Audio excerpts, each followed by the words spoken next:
السلام علیکم ورحمۃ اللہ وبرکاتہ۔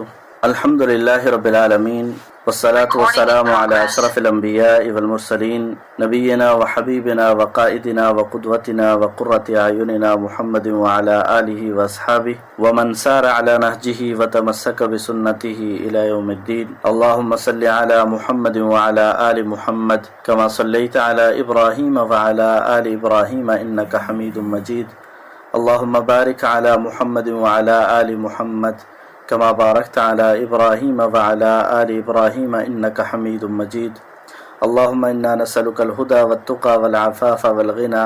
اللہم ارنا الحق حقا وارزقنا اتباعہ وارنا الباطل باطلا وارزقنا اجتنابہ۔ اللہم علمنا ما ينفعنا وزدنا علما۔ رب اشرح لی صدری ویسر لی امری واحلل عقدۃ من لسانی یفقہوا قولی، اما بعد۔ اہلا وسہلا مرحبا بکم، حیاکم اللہ وبیاکم وبارک اللہ فیکم وجعل الجنۃ مثوانا ومثواکم۔ میں آپ سب کو قرآن مجید کے سیکھنے اور اس کو پڑھنے کے حوالے سے جمع ہونے پر خوش آمدید، مبارکباد اور اہلا وسہلا مرحبا کہتا ہوں۔ اللہ تعالیٰ قرآن مجید کا سیکھنا ہمارے لیے باعث نجات بنائے، اور قیامت والے دن اللہ تعالیٰ اس کو ہمارے حق میں دلیل بنائے، ہمارے حق میں سفارشی بنائے اور ہمیں جنت میں لے جانے کا سبب بنے۔ اللہ تعالیٰ سے دعا ہے کہ اللہ تعالیٰ اخلاص کے ساتھ ہمیں اپنے کلام کی کچھ حصے کو سمجھنے کی اور اس پر عمل کرنے اور دوسروں تک پہنچانے کی توفیق عطا فرمائے۔ تعارف اور ابتدائی باتیں آپ سن چکے ہیں۔ اللہ تعالیٰ ہم سب کو قرآن کے ساتھ جوڑے رکھے۔ آج کی جو پہلی ہماری کلاس ہے، اس میں ہم کچھ بنیادی مضامین اور موضوعات پہ بات کریں گے۔ ان میں سے پہلا موضوع ہوگا قرآن مجید کی تعریف، اس کے فضائل، قرآن مجید کے نزول کے مقاصد اور اس کے حقوق، اور اسی طرح دوسرے حصے میں دوسرا موضوع ہے ہمارا مکی اور مدنی صورتوں کا تعارف اور قرآن مجید کے موضوعات کے حوالے سے بات کریں گے، اور تیسری بات ہوگی ہماری وحی کے حوالے سے کہ وحی کسے کہتے ہیں، وحی کی صورتیں کیا ہیں، اللہ کے رسول پر وحی کیسے نازل ہوتی رہی، اور چوتھی بات ہماری ہوگی دورات قرآن کے حوالے سے کہ قرآن کے جو مختلف دورات بالخصوص رمضان کے مہینے میں ہوتے رہتے ہیں تو ان کی کتنی اہمیت اور ضرورت ہے۔ تو ہمارا پہلا موضوع کہ قرآن مجید کی تعریف کیا ہے اور اس کے فضائل، مقاصد اور حقوق کیا ہیں، اس حوالے سے ہم اپنی بات کا آغاز کرتے ہیں۔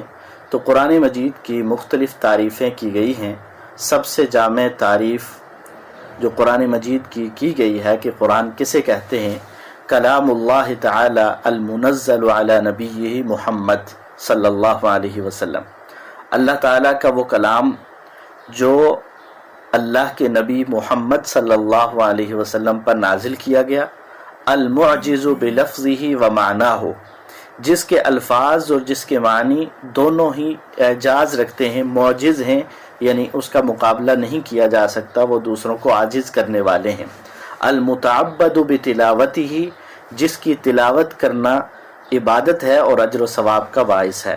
المنقول الینا بالتواتر، جو ہم تک تواتر کے ساتھ منقول ہے۔ المکتوب فی المصاحف، جو مصحف میں لکھا گیا ہے، من اول سورۃ الفاتحۃ الی آخر سورۃ الناس، جس کا آغاز سورہ فاتحہ سے سورہ ناس تک جس کا اختتام ہوتا ہے۔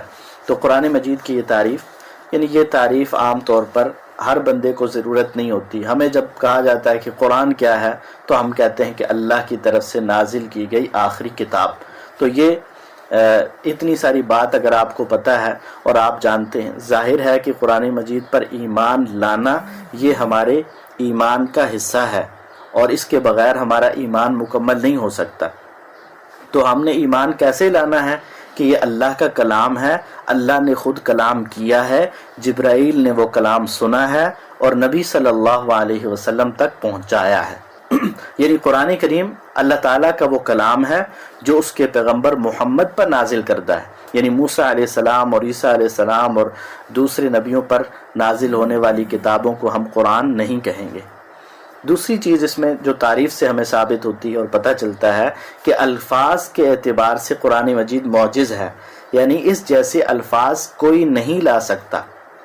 بالفاظ دیگر قرآن وہی کلام الہی ہے جس جیسا لانے کی ساری دنیا کو چیلنج کیا گیا، لیکن اس کا چیلنج قبول کوئی نہیں کر سکا، اور قرآن مجید کی ایک سورت بلکہ ایک آیت جیسی کوئی آیت بھی نہیں لا سکا۔ اور اس سے یہ بھی بات پتہ چلتی ہے اس تعریف سے کہ قرآن مجید کی تلاوت بھی عبادت ہے، اور اللہ کے رسول نے بتایا کہ ایک ایک حرف کے اوپر 10 نیکیاں ملتی ہیں۔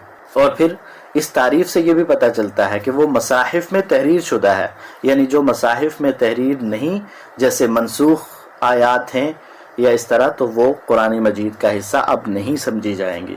اسی طرح تواتر کے ساتھ منقول ہے، اہل فن اس بات کو جانتے ہیں کہ جو قرآن مجید کی قراءات ہیں وہ 2 قسم کی ہوتی ہیں، ایک قراءت شاذہ اور دوسری قراءت متواترہ۔ تو قراءت شاذہ جو ہیں گویا کہ ہم نے ان کو قرآن مجید میں شامل نہیں کیا، کیونکہ ان کی قراءت اس میں ثابت نہیں ہے۔ اب یہ تو ہو گئی اس کی تعریف اور اس کی تعریف سے حاصل ہونے والے وہ فوائد جو ہمیں پتہ چلیں۔ اب دوسری چیز ہے قرآن مجید کی ذاتی نام اور اس کے صفاتی نام۔ قرآن مجید کے ذاتی نام بھی بہت سارے ہیں، کئی ایک ہیں، اور قرآن مجید کے صفاتی نام بھی کئی ایک ہیں، جن کو ہم اختصار کے ساتھ ذکر کر دیتے ہیں۔ قرآن مجید کی مختلف آیات میں اللہ تعالیٰ نے ان ناموں کا ذکر فرمایا ہے۔ تو قرآن مجید کے ذاتی ناموں میں سے 8 نام ہم ذکر کرتے ہیں۔ پہلا نام ہے القرآن، اور قرآن مجید میں اللہ تعالیٰ فرماتے ہیں الرحمن علم القرآن، اور بھی کئی جگہوں پر لفظ قرآن استعمال ہوا ہے۔ اسی طرح اس کا نام ہے الکتاب، جیسے اللہ تعالیٰ فرماتے ہیں الف لام میم ذالک الکتاب لا ریب فیہ۔ اسی طرح اس کے ذاتی ناموں میں سے الفرقان بھی ہے۔ الفرقان کا معنی ہے فرق کرنے والا۔ اللہ تعالیٰ فرماتے ہیں تبارک الذی نزل الفرقان علی عبدہ لیکون للعالمین نذیرا، اور اسی طرح اس کے ذاتی ناموں میں سے الذکر بھی ہے، اور الذکر کا معنی ہوتا ہے نصیحت۔ اللہ تعالیٰ فرماتے ہیں انا نحن نزلنا الذکر وانا لہ لحافظون، کہ ہم نے ذکر کو یعنی قرآن کو نازل کیا اور ہم اس کی حفاظت کرنے والے ہیں۔ اسی طرح اس کے ناموں میں سے ایک نام التنزیل بھی ہے۔ تنزیل کا معنی ہوتا ہے نازل شدہ، نازل کیا گیا۔ تو اللہ تعالیٰ فرماتے ہیں انہ لتنزیل رب العالمین۔ اسی طرح اس کے ذاتی ناموں میں سے الحق بھی ہے، یعنی حق اور سچ۔ اللہ تعالیٰ فرماتے ہیں ام یقولون افترا بل هو الحق من ربک، کہ یہ تمہارے رب کی طرف سے حق ہے۔ اسی طرح اللہ تعالیٰ نے اس کا ایک اور نام ذکر فرمایا، اور وہ ہے احسن الحدیث، یعنی بہترین کلام۔ اور ظاہر ہے کہ جب اللہ کا کلام ہے تو بہترین ہی ہو سکتا ہے۔ اللہ تعالیٰ فرماتے ہیں اللہ نزل احسن الحدیث، کہ اللہ نے احسن الحدیث یعنی بہترین بات، بہترین کلام نازل فرمایا ہے۔ اور اسی طرح ذاتی ناموں میں سے ایک نام برہان بھی ہے۔ قرآن مجید کے ناموں میں سے برہان، برہان کا معنی ہوتا ہے واضح دلیل۔ اللہ تعالیٰ قرآن مجید میں فرماتے ہیں یا ایھا الناس قد جاءکم برہان من ربکم وانزلنا الیکم نورا مبینا۔ تو یہ تو قرآن مجید کے ذاتی نام ہیں۔ قرآن مجید کے صفاتی بھی کئی ایک نام ہیں، ان میں سے مجید ہے، جیسے ہم کہتے ہیں قرآن مجید، تو اللہ تعالیٰ فرماتے ہیں قاف والقرآن المجید۔ تو المجید یہ اللہ تعالیٰ قرآن مجید کے صفاتی ناموں میں سے اللہ تعالیٰ نے ذکر فرمایا۔ اسی طرح کریم یعنی عزت والا، تو اللہ فرماتے ہیں انہ لقرآن کریم۔ اسی طرح عظیم کہا گیا اسے وَلَقَدْ آتَيْنَاكَ سَبْعًا مِّنَ الْمَثَانِي وَالْقُرْآنَ الْعَظِيمِ۔ اور اسی طرح صفاتی ناموں میں سے عزیز بھی ہے، یعنی بے مثال اور نادر، اِنَّهُ لَكِتَابٌ عزیز۔ اور نور بھی اس کا نام ذکر کیا گیا ہے۔ قرآن مجید میں اللہ تعالیٰ فرماتے ہیں قَدْ جَاءَكُم مِّنَ اللَّهِ نُورٌ وَكِتَابٌ مُّبِينٌ۔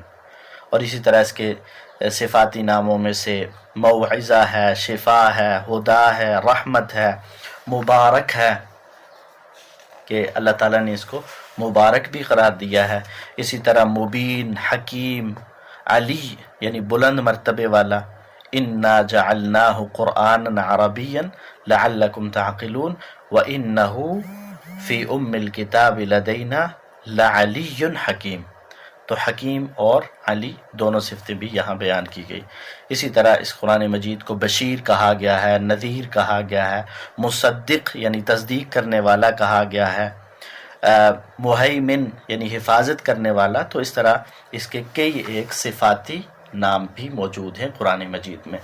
اختصار کے ساتھ ہم ان کے دلائل کو سکپ کر رہے ہیں اور اختصار سے ہم آگے بڑھتے ہیں۔ تو قرآن مجید کے اس انداز سے کئی ایک نام ہے، اور جب کسی چیز کے نام زیادہ ہوتے ہیں تو یہ اس بات کی دلیل ہوتی ہے کہ اس چیز کی اہمیت اور فضیلت کتنی زیادہ ہے۔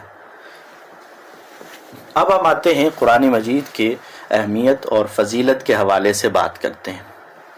قرآن مجید کی اہمیت و فضیلت کے بے شمار دلائل قرآن و سنت میں موجود ہیں، جن میں سے چند ایک کو ہم ذکر کر دیتے ہیں۔ نمبر 1، قرآن مجید اللہ کی طرف سے نازل شدہ کتاب ہے، یعنی اس کی فضیلت کے لیے یہی بات کافی ہے کہ یہ اللہ کی کتاب ہے، اللہ کا کلام ہے۔ اللہ تعالیٰ اس کے کئی ایک دلائل ہیں۔ اللہ تعالیٰ فرماتے ہیں تنزیل من الرحمن الرحیم، کہ یہ رحمان الرحیم کی طرف سے نازل کردہ ہے۔ اسی طرح فرمایا تنزیل الکتاب من اللہ العزیز الحکیم، کہ یہ اللہ کی طرف سے جو غالب ہے، جو حکمت والا ہے، اس کی طرف سے نازل کردہ کتاب ہے۔ تو ایک تو اس کی اہمیت اور فضیلت کے لیے یہی بات بہت کافی ہے کہ یہ اللہ کی کتاب ہے، اللہ کا کلام ہے۔ ہر انسان کو اپنی بات کی بڑی اہمیت لگتی ہے، اسے لگتا ہے کہ جو میں نے لکھا ہے وہی سب سے اعلیٰ ہے، جو میں نے بولا ہے وہی سب سے اعلیٰ ہے۔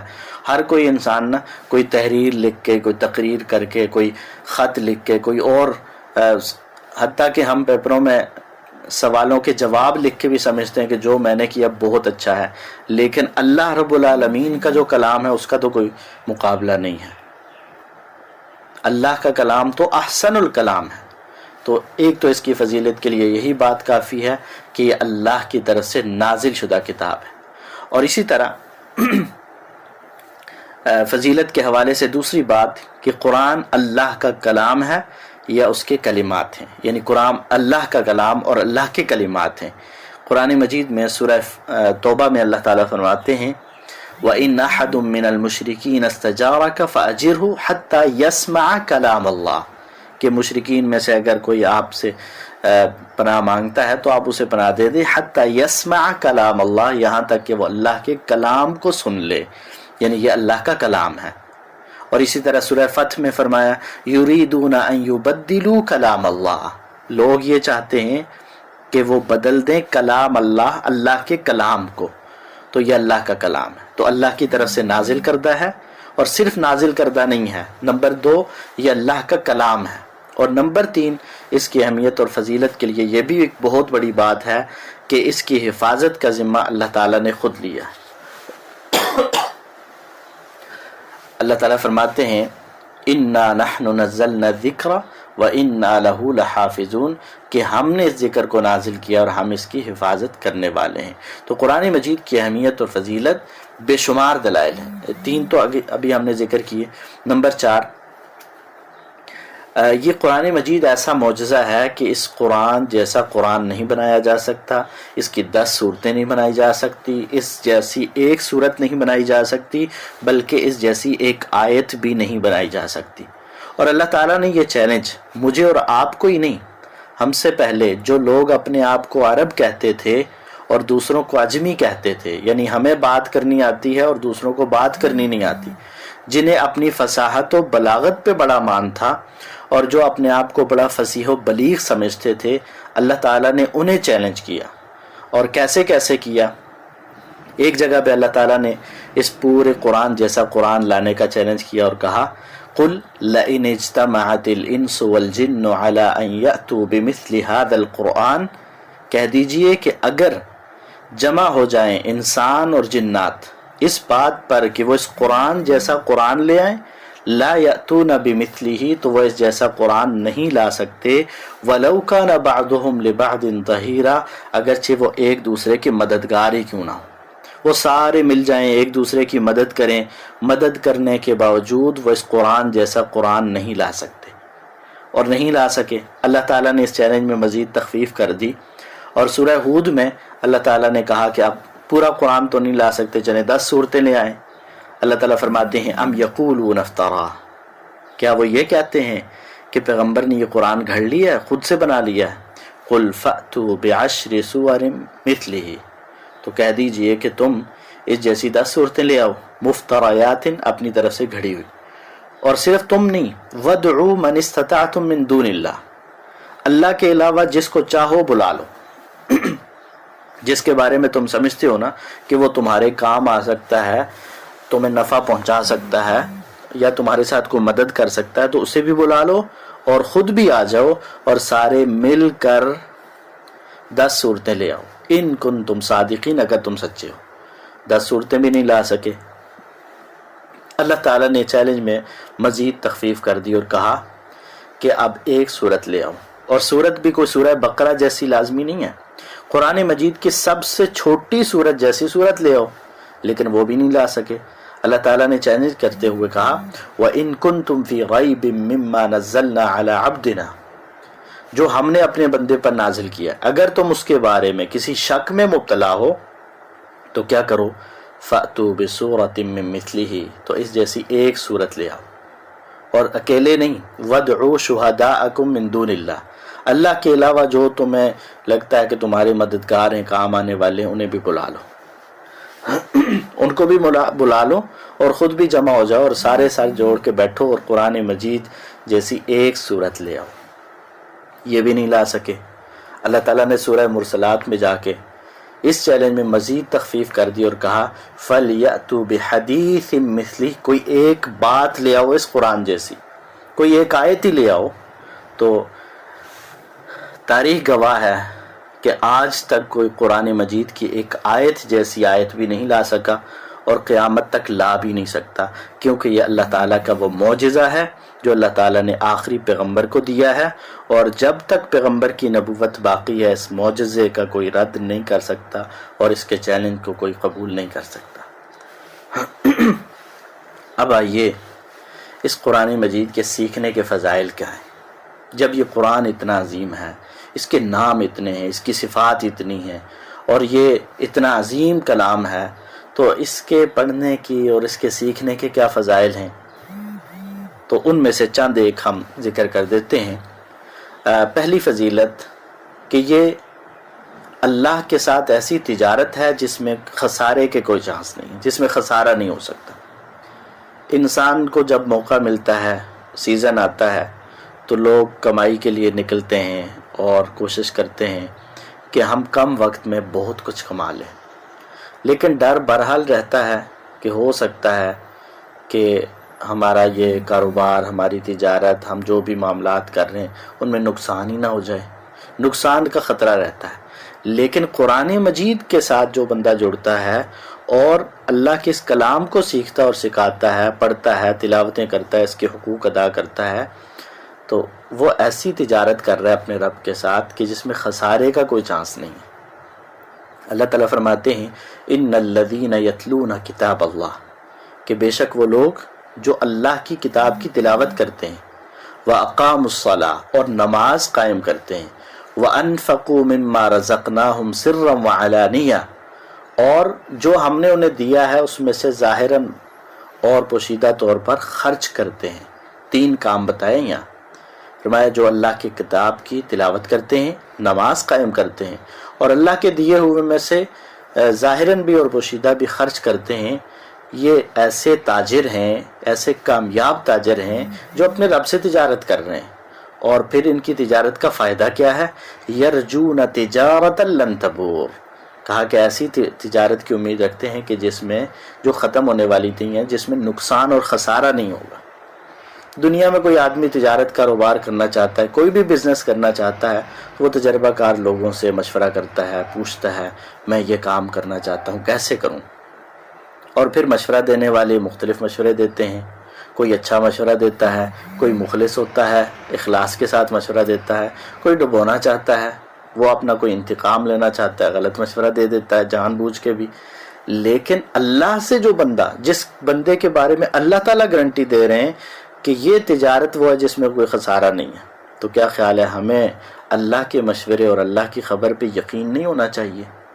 تو اللہ نے تو یہ خبر دی ہے، یہ نہیں کہا کہ تم فلاں جگہ سٹور بنا لو تو خسارہ نہیں ہوگا، فلاں جگہ فلاں کاروبار کرو تو خسارہ نہیں ہوگا.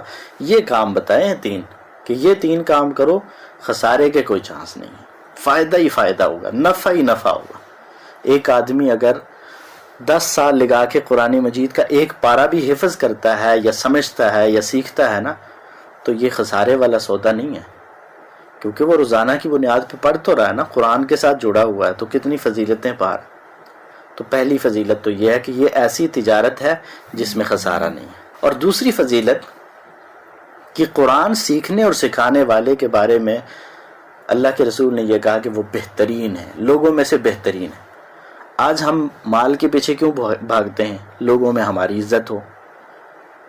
شہرت کے پیچھے کیوں بھاگتے ہیں؟ ہماری عزت ہو، اولاد ہماری عزت کا باعث بنے، ہمارا لباس اچھا ہو، عزت کا باعث بنے، ہمارا رہن سہن اچھا ہو، گھر اچھا بنا ہوا عزت کا باعث بنے.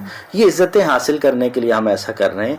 اور جو بندہ قرآن سیکھتا اور سکھاتا ہے، اللہ کے پیغمبر اس کے بارے میں یہ بتاتے ہیں کہ وہ بہترین ہے. عزتیں تو اسے مل گئی ہیں ساری. حضرت عثمان ابن عفان رضی اللہ تعالیٰ عنہ بیان کرتے ہیں کہ اللہ کے رسول صلی اللہ علیہ وسلم نے فرمایا خیرکم من تعلم القرآن وعلمہ، کہ تم میں سے بہترین وہ ہے، تم میں سے بہترین وہ ہے جو قرآن مجید کو سیکھتا اور قرآن مجید کو سکھاتا ہے. تو اس لیے اگر ہم بہترین بننا چاہتے ہیں تو بہترین بننے کا یہ طریقہ نہیں ہے کہ ہم دوسروں کی ٹانگیں کھینچ کے ان سے آگے بڑھنا چاہیں، دوسروں کو رسوا کر کے آگے بڑھنا چاہیں، دوسروں پہ الزامات لگا کے آگے بڑھنا چاہیں. نہیں، یہ بندہ بہترین نہیں ہو سکتا. ہو سکتا ہے وقتی طور پہ لوگوں کو دھوکہ دے دے اور لوگ اس کی عزت کریں، لیکن حقیقت میں بہترین وہ ہے جو قرآن مجید سیکھتا ہے، قرآن مجید سکھاتا ہے، اگرچہ دنیا والوں کی نظر میں وہ معمولی سا ہی بندہ کیوں نہ ہو. اللہ کے ہاں تو بہترین ہے نا، کیونکہ یہ کلام اللہ کا ہے. اچھا، ہمارا عجیب حساب ہے. ہم لوگ کیا کہتے ہیں؟ ہم کہتے ہیں جی اعلیٰ تعلیم کے لیے فلاں امریکہ چلا گیا، فلاں آسٹریلیا چلا گیا، فلاں ملک میں چلا گیا. اللہ کے بندو، اعلیٰ تعلیم تو وہ ہے کہ جو سبحان ربی الاعلیٰ، جو رب اعلیٰ نے نازل کی ہے. تو جو قرآن اصل میں اعلیٰ تعلیم ہے، لیکن ہم نے اس کو پتہ نہیں ثانوی حیثیت بھی شاید نہیں دی، اور ہم اعلیٰ تعلیم سمجھتے ہیں جی کہ فلاں انگریزوں کی یونیورسٹی میں داخلہ ہو گیا تو یہ اعلیٰ تعلیم ہو گئی. حالانکہ اعلیٰ تعلیم وہ ہے جو اللہ نے نازل کی ہے، اور اس کو سیکھنے والے بھی اعلیٰ بن جاتے ہیں. خیرکم من تعلم القرآن وعلمہ. ہمیں بھی اللہ تعالیٰ یہ اعلیٰ تعلیم حاصل کرنے کی توفیق عطا فرمائے. قرآن مجید کی فضیلت کے حوالے سے تیسری بات کہ اللہ کے رسول صلی اللہ علیہ وسلم نے تقوی اور قرآن کو ایک ہی جگہ جمع کر دیا، تقوی اور قرآن کو. اور آپ جانتے ہیں کہ کامیابی کے لیے، اخروی کامیابی کے لیے تقوی کے بغیر انسان کامیاب نہیں ہو سکتا. ان للمتقین مفازا، کامیابی تو صرف متقین کے لیے. اور وہ کامیابی ہے کیا؟ من زحزح عن النار وادخل الجنت فقد فاز، کہ جیسے جہنم سے بچا کے جنت میں داخل کر دیا گیا وہ کامیاب ہوگا. کہ رسول صلی اللہ علیہ وسلم نے فرمایا علیک بتقوی اللہ، اللہ کے تقوی کو لازم پکڑ لو. فإنہ رأس الامر کلہ، کہ یہ معاملے کا سب سے اوپر والا حصہ ہے، یعنی بہترین چیز ہے. صحابی کہتے ہیں میں نے کہا اللہ کے رسول ضد نہیں، مجھے کوئی اور چیز بھی بتائیں. میں نے وصیت طلب کی تو اللہ کے رسول نے مجھے تقوی کی وصیت کی. میں نے کہا جی ضد نہیں، مجھے کوئی اور بھی وصیت کریں. ٹھیک ہے میں تقوی اختیار کروں گا. تو آپ نے فرمایا علیک بتلاوت القرآن، پھر قرآن مجید کی تلاوت کیا کرو. یعنی تمہارے اوپر لازم ہے کہ تم قرآن مجید کی تلاوت کرو. کیوں؟ فإنہ نور لک فی الارض وذخر لک فی السماء، یہ زمین میں بھی آپ کے لیے نور ہے اور آسمان میں بھی آپ کے لیے ایک ذخیرہ ہے. تو اگر جمع کرنا ہے کسی نے نا تو وہ یہ قرآن کی تلاوت کو جمع کرے. ہم تو مال جمع کرتے رہتے ہیں نا، حالانکہ آسمان پہ، قبر میں، آخرت میں مال نے نہیں کام آنا، کام وہاں اعمال نے آنا ہے. تلاوت قرآن نے کام آنا ہے. حتیٰ کہ رسول اللہ صلی اللہ علیہ وسلم نے فرمایا کہ قبر میں جب عذاب سر کی طرف سے آئے گا تو تلاوت قرآن اسے روک لے گی۔ اور چوتھی فضیلت کہ قرآن مجید پڑھنے والے، اس کو سیکھنے والے، اس کے حقوق ادا کرنے والے وہ اللہ کے اہل اور خاص لوگ ہیں۔ آج ہمیں پتہ چلے نا کہ فلاں آدمی جو ہمارا دور کا رشتہ دار ہے کہیں، اور اس کو کوئی خاص عہدہ اور منصب ملا ہے، اسے دنیاوی طور پر کوئی حیثیت مل گئی ہے، تو ہم بڑے دور دور سے بھی نہ رشتے اس کے ساتھ جوڑتے ہیں۔ ہم کہتے ہیں فلاں، ہاں وہ تو میرا کزن لگتا ہے، ہاں وہ تو میرا رشتہ دار ہے، وہ تو میرا عزیز ہے۔ سبحان اللہ، قرآن مجید کے ساتھ جڑنے والے یہ دنیا کے کسی آدمی کے نہیں کہ جو ہو سکتا ہے دھوکہ دے جائے، جو ہو سکتا ہے میری اور آپ کی نظر میں بڑا ہو، اللہ کی نظر میں حقیر ترین ہو سکتا ہے ایسے، لیکن قرآن مجید پڑھنے والے یہ تو اللہ کے اہل ہیں، یہ تو اللہ کے اہل ہیں، اللہ کے خاص ہیں۔ آج ہم کہیں جاتے ہیں نا، ہم کہتے ہیں تمہیں نہیں پتا میں فلاں کا بندہ ہوں، فلاں کا خاص آدمی، اور قرآن پڑھنے والے اللہ کے خاص آدمی ہیں، قرآن سیکھنے والے اللہ کے خاص آدمی۔ اللہ کے رسول صلی اللہ علیہ وسلم فرماتے ہیں ان للہ اہلین من الناس، کہ لوگوں میں سے کچھ اللہ کے اہل ہیں۔ قالوا یا رسول اللہ من ہم، صحابہ کہنے لگے اللہ کے رسول کون ہے وہ؟ یعنی اللہ کے اہل، اللہ تو اہل سے پاک نہیں ہے، لیکن اللہ تعالیٰ نے اعزازی طور پر یہاں ان لوگوں کو اپنے اہل میں شامل کر لیا۔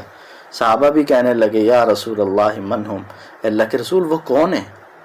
آپ نے فرمایا ہم اہل القرآن ہیں، وہ قرآن والے ہیں، جو اہل قرآن ہیں وہ اہل اللہ ہیں، اہل اللہ و خاصتہ، وہ اللہ کے اہل اور اللہ کے خاص لوگ ہیں۔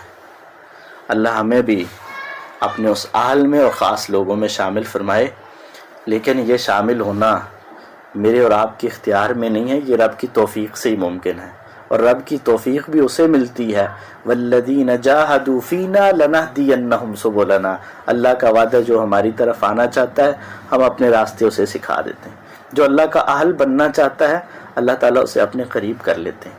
اللہ ہمیں بھی اہل اللہ میں شامل فرمائے۔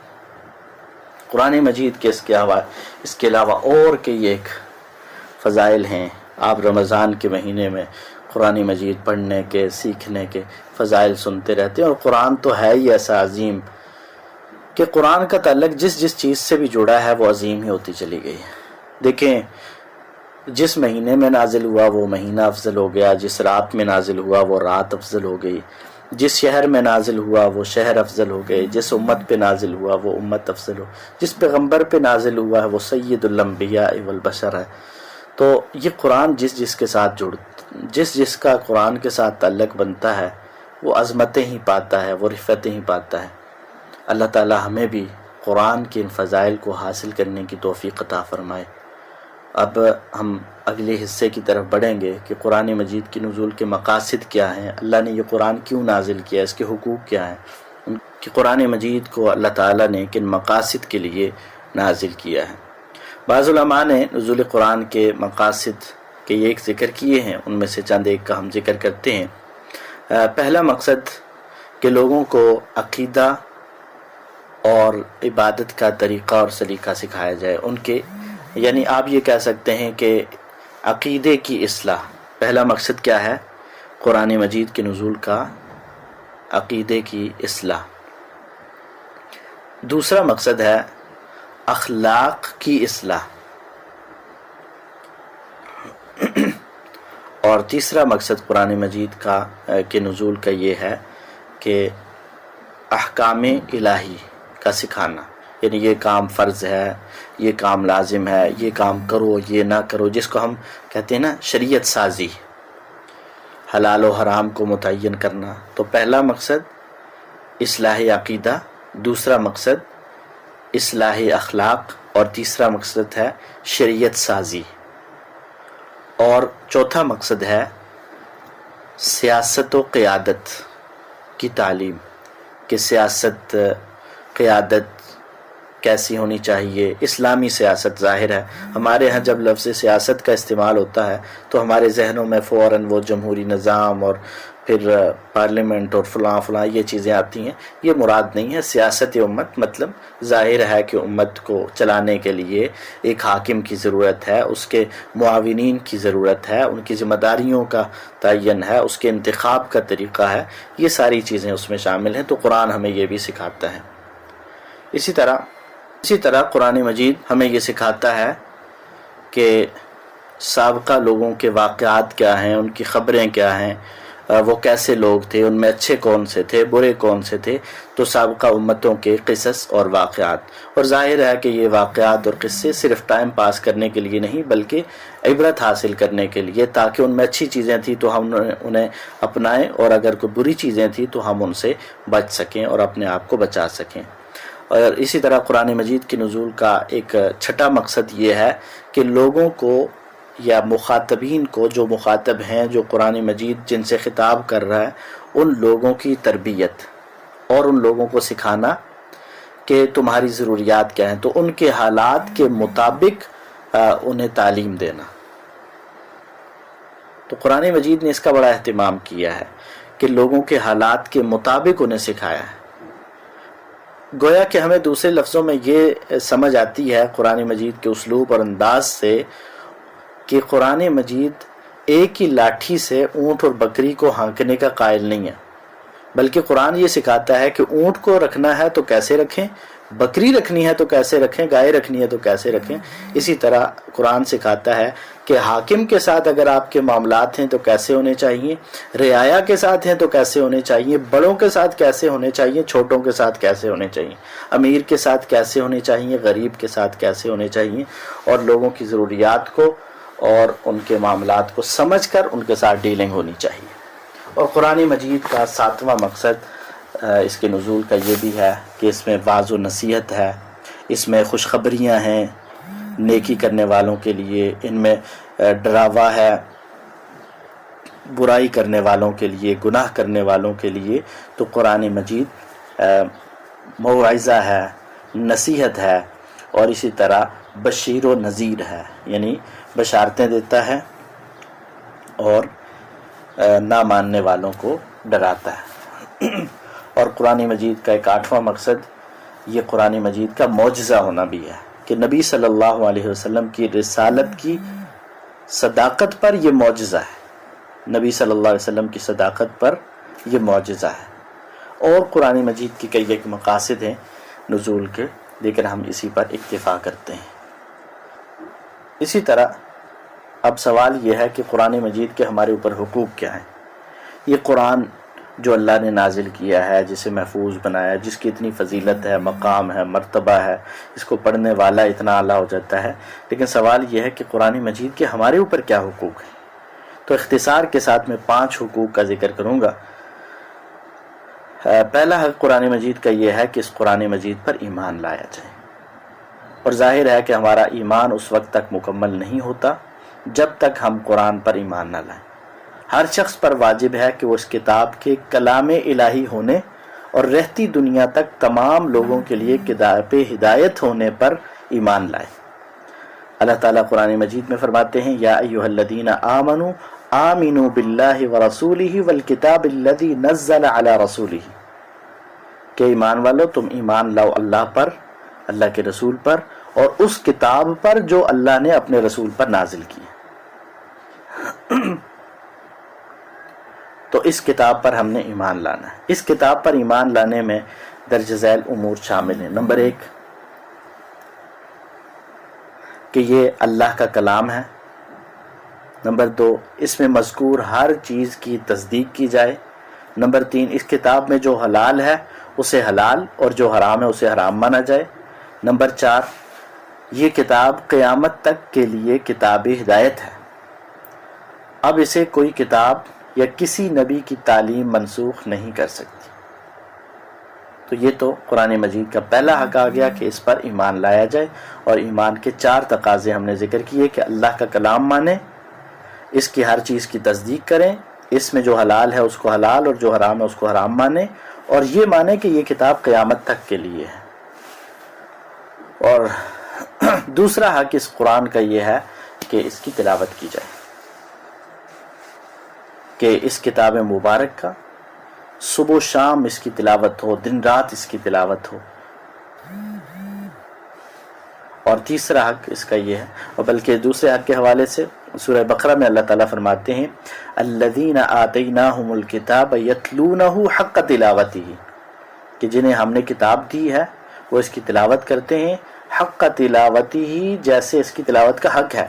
اور ایسے لوگوں کے بارے میں فرمایا اولئک یؤمنون بہ، یہی اصل میں اس پر ایمان لانے والے ہیں۔ اور اس قرآن کا تیسرا حق یہ ہے کہ اس پر عمل کیا جائے،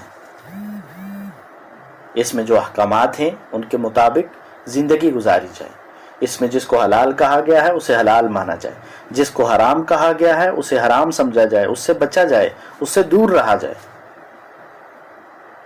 اللہ تعالیٰ فرماتے ہیں وَهَذَا كِتَابٌ أَنزَلْنَاهُ مُبَارَكٌ، کہ یہ کتاب ہے جس کو ہم نے نازل کیا، یہ برکت والی ہے، فَاتَّبِعُوهُ، تم اس کی پیروی کرو، وَاتَّقُوا لَعَلَّكُمْ تُرْحَمُونَ، اور تقوی اختیار کرو تاکہ تمہارے اوپر رحم کیا جائے۔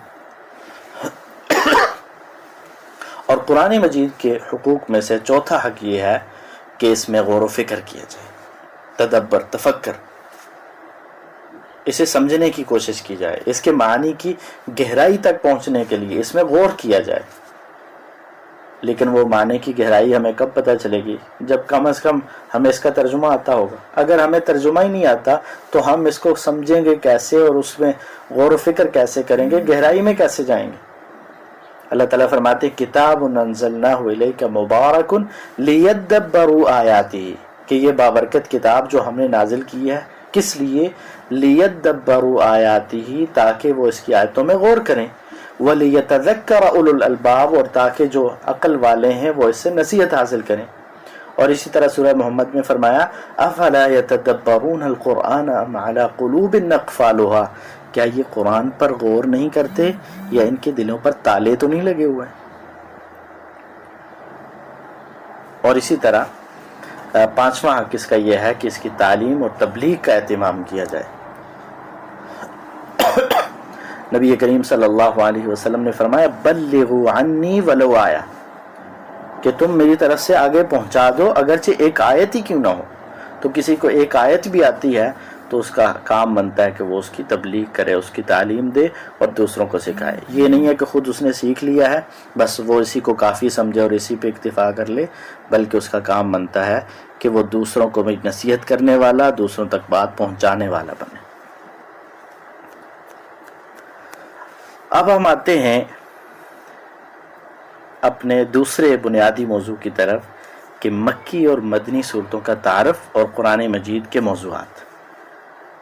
مکی مدنی صورتوں کا تعارف اور قرآن مجید کے موضوعات کے حوالے سے اگر بات کی جائے تو قرآن مجید تقریباً 23 سال کے عرصے میں نازل ہوا۔ یہ زمانہ تنزیل دو حصوں پر تقسیم ہوتا ہے، ایک مکی دور اور ایک مدنی دور۔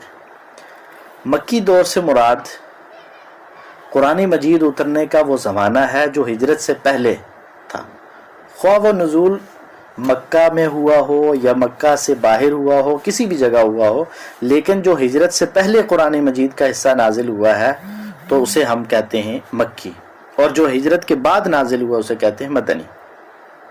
اور بھی اس کی کئی ایک تعریفات کی گئی ہیں کہ مکی وہ ہے جو مکہ میں نازل ہوا، مدنی وہ ہے جو مدینہ میں نازل ہوا، لیکن یہ تعریفات ناقص ہیں۔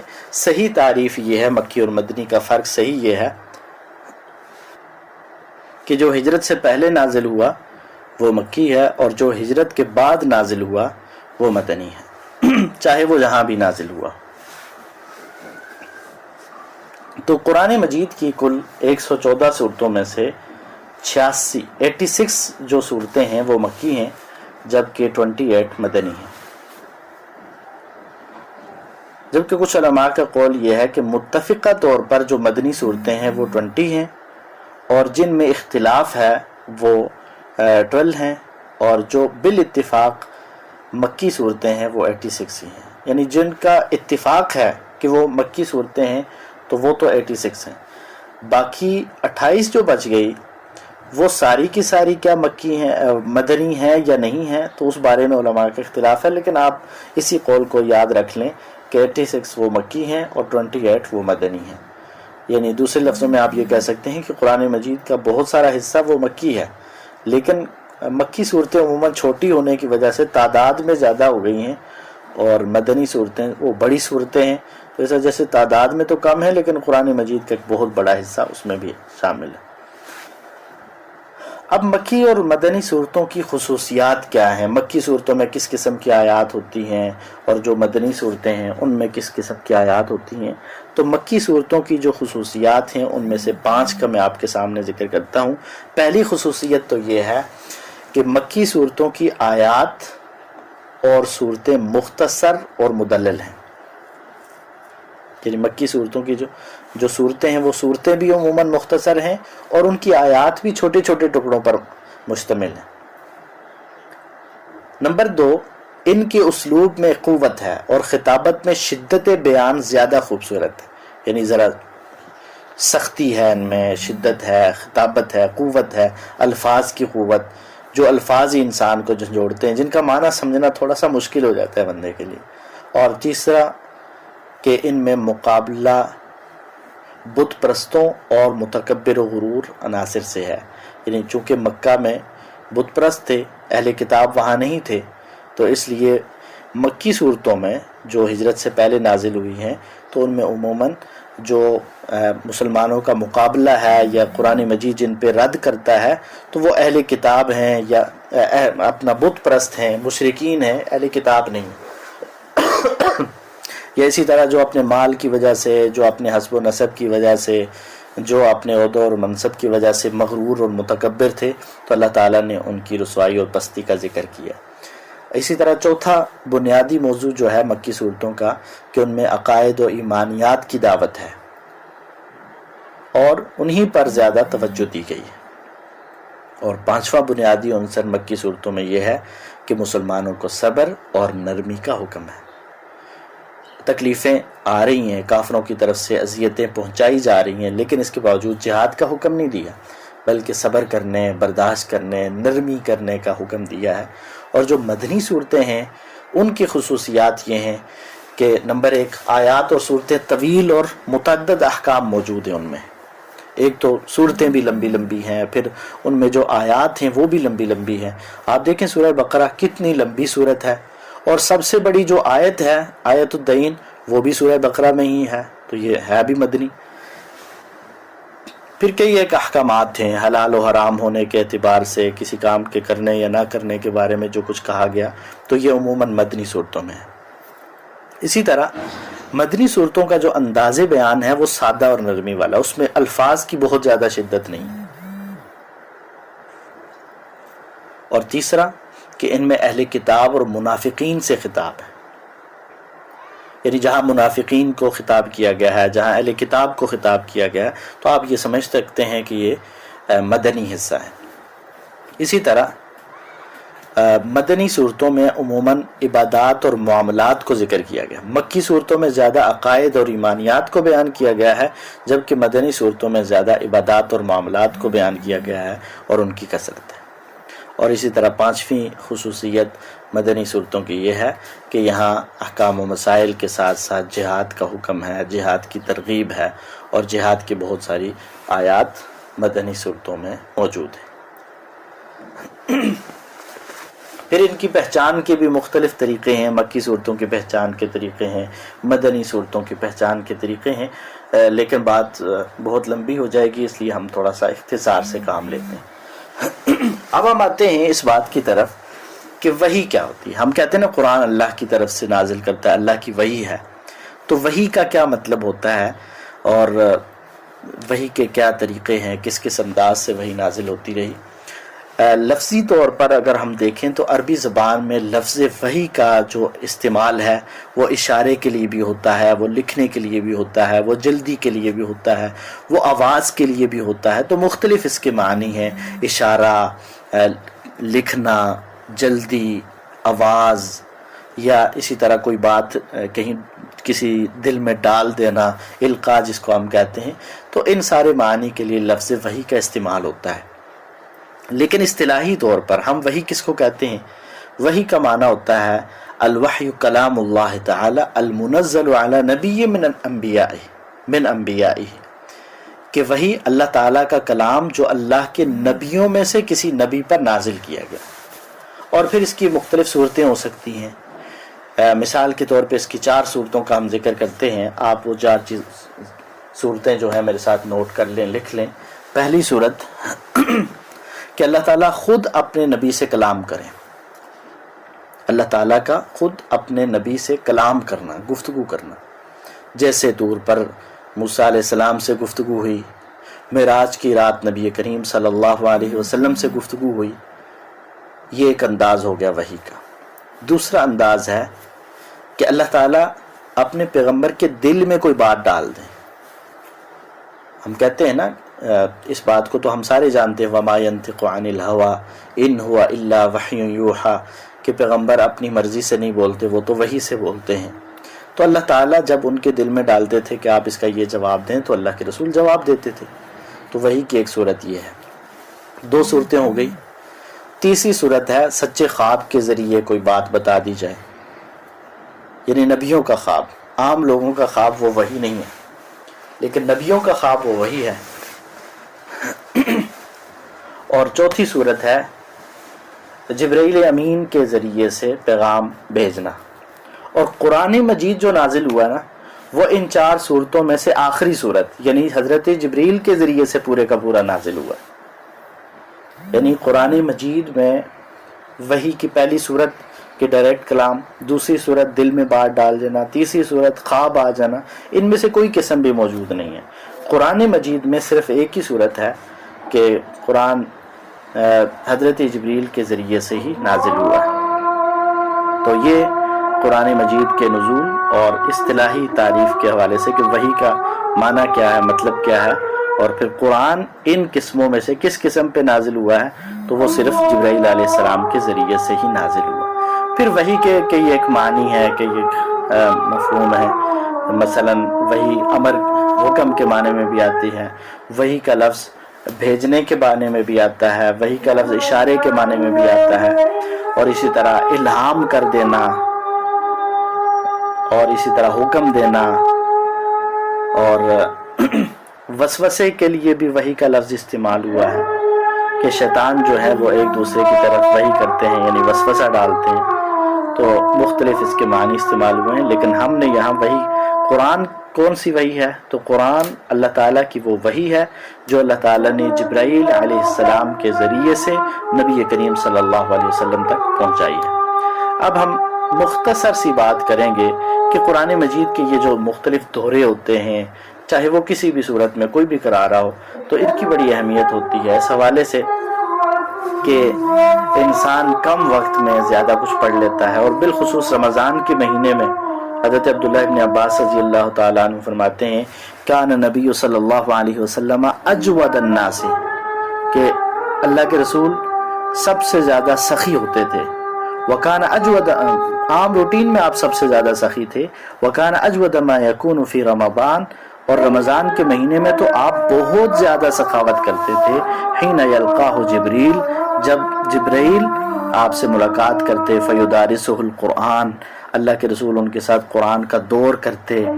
تو رمضان کا مہینہ تو خاص طور پر ہے ہی قرآن کا مہینہ. شہر رمضان الذی انزل فیہ القرآن، کہ رمضان کا مہینہ وہ ہے جس میں قرآن نازل ہوا ہے. تو آپ خود بھی اہتمام کریں اس کا، بلکہ کوشش کریں کہ آپ میں سے جو بھی جتنی بھی استطاعت رکھتے ہوں، کسی ایک آدمی کو، 2 آدمیوں کو، 3 کو، 4 کو، یا زیادہ سے زیادہ جتنے بھی لوگ آپ جمع کر لیں اور انہیں قرآن مجید کی تعلیم دیں، قرآن مجید کے الفاظ ناظرہ سکھائیں، حفظ کرائیں، اور انہیں قرآن مجید کے مفہوم اور مفاہیم اور مطالب سکھائیں. اور جتنا زیادہ سے زیادہ قرآن مجید کی خدمت ہو سکے ہمیں اس سب کا اہتمام کرنا چاہیے. اللہ تعالی ہمیں اس کی توفیق عطا فرمائے.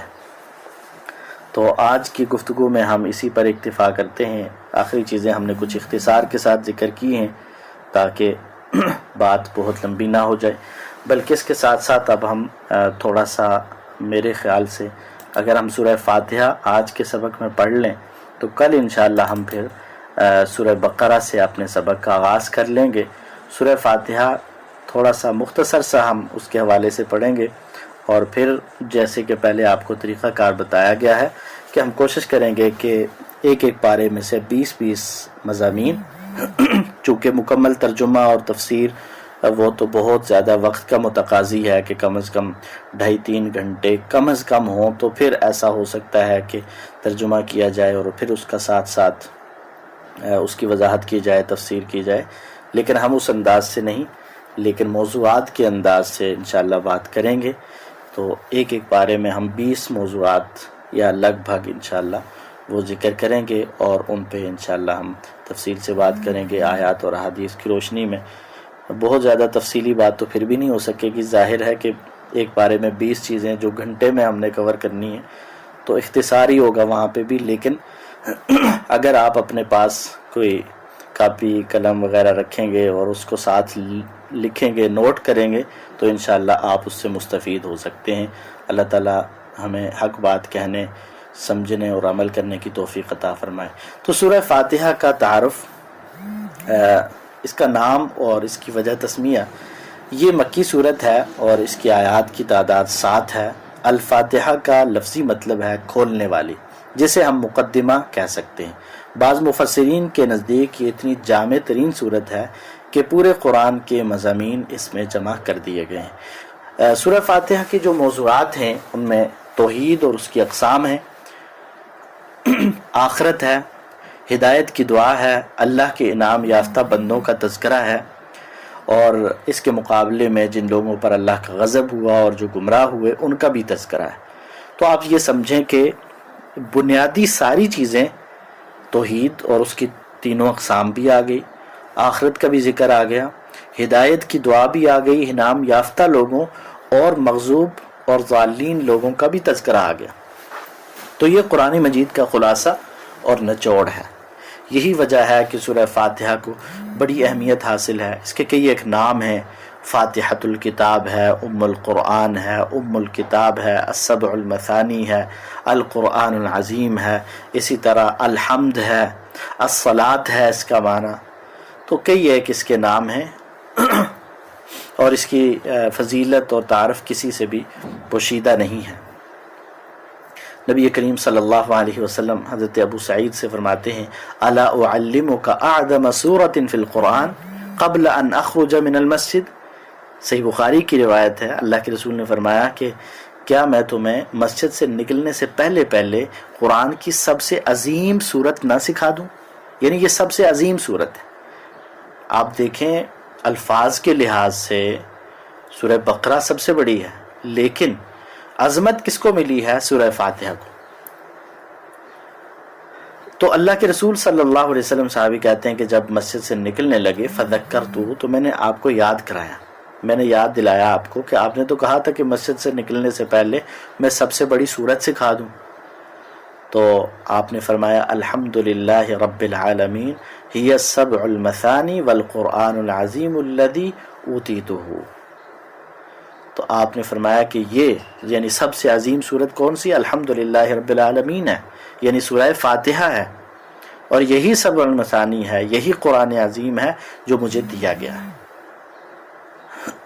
اور اسی طرح اس کا نزول کیسے ہوا؟ حضرت عبداللہ ابن عباس رضی اللہ تعالی عنہما بیان کرتے ہیں، صحیح مسلم کی روایت ہے کہ اللہ کے رسول صلی اللہ علیہ وسلم تشریف فرما تھے کہ آپ نے ایک آواز سنی، آپ نے اپنا سر مبارک اوپر کی طرف اٹھایا تو حضرت جبریل جو آپ کے پاس موجود تھے انہوں نے کہا ھذا باب من السماء فتح اليوم لم يفتح قبل الا اليوم، کہ یہ آسمان کا ایک دروازہ کھلا ہے جو اس سے پہلے کبھی نہیں کھلا، یہ صرف آج کھلا ہے۔ فنزل منہ ملک، اس سے ایک فرشتہ نازل ہوا، ھذا ملک نزل الى الارض، یہ فرشتہ آسمان پہ آیا ہے۔ لم ينزل قط الا اليوم، یہ وہ فرشتہ ہے کہ جو آج سے پہلے کبھی زمین پہ نہیں آیا۔ فسلم، فرشتے نے آ کر سلام کیا، وقال ابشر بنورین اوتیتہما، اور آپ کو خوشخبری دی کہ 2 نوروں کے ساتھ آپ خوش ہو جائیں جو آپ کو دیے جا رہے ہیں، آپ کو مبارک ہوں، یعنی یہ 2 نور جو آپ کو دیے گئے، لم یؤتہما نبی قبلک، جو آپ سے پہلے کسی کو نہیں دیے گئے۔ اور وہ 2 نور کون سے ہیں؟ فاتحۃ الکتاب و خواتیم سورۃ البقرہ. ایک فرمایا کہ سورہ فاتحہ ہے اور دوسرا سورہ بقرہ کی آخری آیات ہیں. لن تقرأ بحرف منہا الا اعطیتہ، آپ ان میں سے ایک ایک حرف جب پڑھتے ہیں تو آپ کو وہ دے دیا جاتا ہے، یعنی اس میں جو دعا کی جاتی ہے وہ آپ کو عطا کر دیا جاتا ہے. اب اس فاتحہ میں ہے کیا؟ اس میں الحمدللہ رب العالمین کہہ کر ہم اللہ کی تعریف، اللہ کی حمد بیان کرتے ہیں کہ اللہ حمد ساری تیرے لیے ہیں. کوئی بہت قابل تعریف ہو سکتا ہے، بہت آئیڈیل ہو سکتا ہے، بہت عظیم ہو سکتا ہے، لیکن اس کو عظمت تو نے دی ہے. کسی میں بڑی صلاحیتیں ہو سکتی ہیں لیکن وہ صلاحیتیں تیری دی ہوئی ہیں، لہٰذا الحمدللہ رب العالمین، تعریفیں ساری تیرے لیے ہیں. اب یہاں پہ ہم اگر لفظی طور پر ایک ایک چیز کو لیں تو بہت بات لمبی ہو جائے گی، اختصار کے ساتھ ہم بات کرتے ہیں. اور آپ تفسیر کی کوئی بھی کتاب یا کبھی انشاءاللہ ہم کر لیں گے کہ سورہ فاتحہ پہ مستقل ایک ہم درس رکھ لیں گے، جس میں سورہ فاتحہ شروع سے لے کر آخر تک اس کی 7 آیات وہ انشاءاللہ ہم ما لہ و ما علیہ کے ساتھ پڑھ لیں گے. لیکن ابھی اختصار کے ساتھ ہم جو بات کر رہے ہیں تو اللہ کی حمد و ثنا ہے، پھر ہدایت کی دعا ہے. جب ہم یہ کہتے ہیں اہدنا الصراط المستقیم، پھر اس سے پہلے ہم اللہ سے وعدہ کر رہے ہیں کہ اللہ ایاک نعبد و ایاک نستعین، ہم تجھ ہی سے مدد مانگتے ہیں، تیری ہی عبادت کرتے ہیں. اسی طرح اللہ تعالیٰ کے سامنے جو انعام یافتہ لوگ ہیں ان کا تذکرہ کر دیا کہ ہمیں ان کی راہ پہ چلنے کی توفیق دے، اور جو گمراہ ہیں اور جو ضالین ہیں ان کے راستے سے بچنے کی توفیق دے. تو یہ صرف سوال کی حد تک نہیں، ہمیں اپنی زندگی میں بھی دیکھنا چاہیے. ہم اللہ سے تو یہ کہہ رہے ہیں کہ اللہ ہمیں انعام یافتہ لوگوں کے راستے پر چلا، لیکن ہمیں پتہ ہی نہیں ہے وہ لوگ کون ہیں. ہم اچھے لوگوں کے ساتھ اٹھنا بیٹھنا ہی نہیں چاہتے، ہم تو برے لوگوں کی طرف بھاگ بھاگ کے جاتے ہیں، جبکہ دعا یہ کر رہے ہیں کہ اللہ برے لوگوں سے بچا اور اچھے لوگوں کے راستے پہ چلا. تو ہمیں خود بھی تو یہ فکر کرنی چاہیے نا کہ ہم اچھے لوگوں کے راستے پر چلنے کی کوشش کریں، برے لوگوں کے راستے سے بچنے کی کوشش کریں.